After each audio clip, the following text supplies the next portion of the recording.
The name of this small fishing boat sums up the mood in Palu. Tragedy survived waves as high as palm trees on September 28, while many other boats were destroyed, like the one owned by HAMIDI. For months he has not been able to earn a living.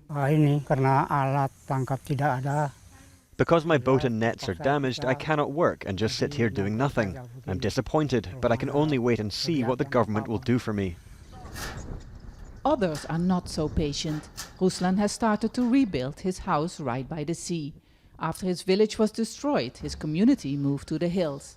Many now have returned to restart their business, selling dried fish, despite a government plan to relocate them to safer areas. When I'm in the hills, I can only eat and sleep. Here I can earn money because fish has already been coming in. I have to work.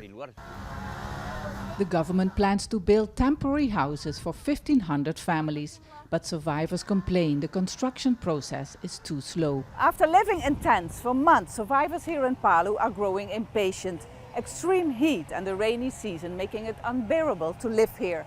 Despite the outpouring of help, survivors say it's taking too long for their lives to return to normal.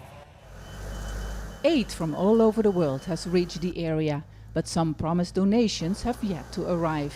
A government advisor who was in charge of rebuilding Aceh after the Indian Ocean tsunami in 2004 blames a lack of coordination and too many regulations. If Sulawesi, Palu still remains like this, okay, and nobody will donate, okay, because they see a very clear indication that things are very slow there. That means there's something wrong, right?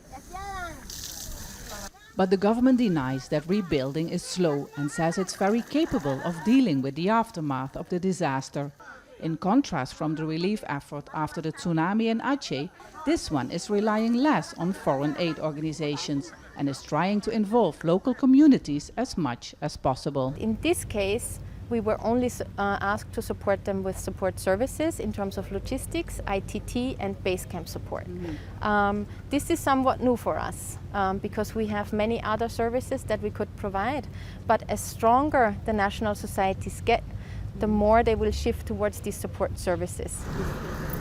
For many, this new approach shows that Indonesia has come a long way since previous disasters, but Ruslan and his neighbors say they are beginning to restart their lives with or without help from the government. Vaessen, Al Jazeera, Palu.